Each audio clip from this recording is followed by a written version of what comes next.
La Bible quotidien. Une série de réflexions quotidiennes centrées sur la parole de Dieu. Que ce livre de la loi ne s'éloigne point de ta bouche. Médite-le jour et nuit, pour agir fidèlement selon tout ce qui y est écrit. Car c'est alors que tu auras du succès dans tes entreprises.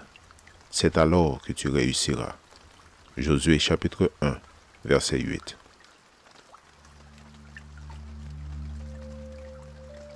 Aujourd'hui, le 7 janvier, confiance malgré l'incertitude. L'Éternel dit à Abraham, « Va-t'en de ton pays, de ta patrie et de la maison de ton père, dans le pays que je te montrerai. » Genèse chapitre 12, verset 1. Il importe de reconnaître que Dieu agit souvent dans une direction inattendue. Il peut sembler à vues humaines qu'il suscite de l'incertitude pour combler ensuite le manque. Une telle situation doit nous porter à nous confier en lui à tout moment, car nous constatons à maintes reprises qu'il répond au-delà de ce que nous attendions ou espérions.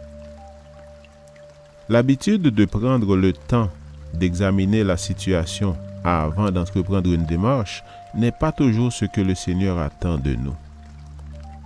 Nous sommes ses enfants et nous devons apprendre à avoir confiance sans preuve, à suivre sans savoir où nous allons, à obéir sans connaître le résultat. Nous lui faisons confiance sans preuve parce que le Seigneur est maître du lendemain. Nous le suivons sans savoir jusqu'où, car il a guidé son peuple avec la colonne de nuée de jour et la colonne de feu la nuit. Nous obéissons sans connaître les résultats parce que ces derniers sont assurés entre les mains de Dieu. Le Seigneur choisit Abraham et le distingua parmi sa parenté idolâtre afin de se réserver un peuple qui resterait attaché au culte véritable jusqu'à la venue du Christ. Depuis, Abraham et ses descendants sont presque partout présents dans le récit biblique. Il fut mis à l'épreuve pour démontrer qu'il aimait Dieu plus que ses semblables et qu'il était disposé à tout quitter pour suivre le Seigneur.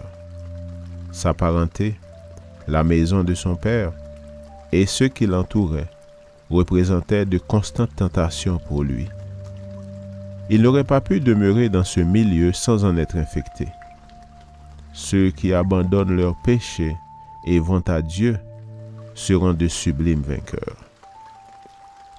Obéir même dans l'incertitude, sans compter sur l'épreuve de foi, est le but essentiel du chrétien. Être disposé à s'incliner devant un ainsi parle l'Éternel, sans tenir compte de l'opinion publique, devrait être le but primordial de notre vie. Citation. Notre foi doit augmenter. Sinon, nous ne pouvons pas être renouvelés à l'image divine, ni aimer les commandements de Dieu et les observer. Puisse cette prière s'échapper des lèvres sincères. Seigneur, augmente ma foi, éclaire-moi. Sans ton aide, je ne suis rien.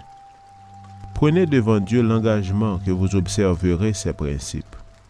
Décidez de croire sans aucune autre preuve que sa seule promesse. Ce n'est pas de la présomption, mais à moins que vous ne travailliez avec zèle, à moins que vous ne soyez fervent et décidé, Satan en tirera avantage et vous resterez dans l'incrédulité et les ténèbres.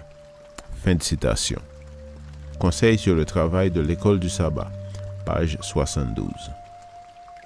Puisse notre vie aujourd'hui montrer que nous sommes disposés à obéir sans attendre la confirmation de notre foi. Avec confiance, avançons par la grâce du Christ. Amen. Lecture de la Bible pour aujourd'hui dans l'Ancien Testament, Genèse chapitre 12 à 14. Et dans le Nouveau Testament, Marc chapitre 7. Merci d'avoir écouté. Je vous souhaite de passer une excellente journée avec Jésus. À la prochaine!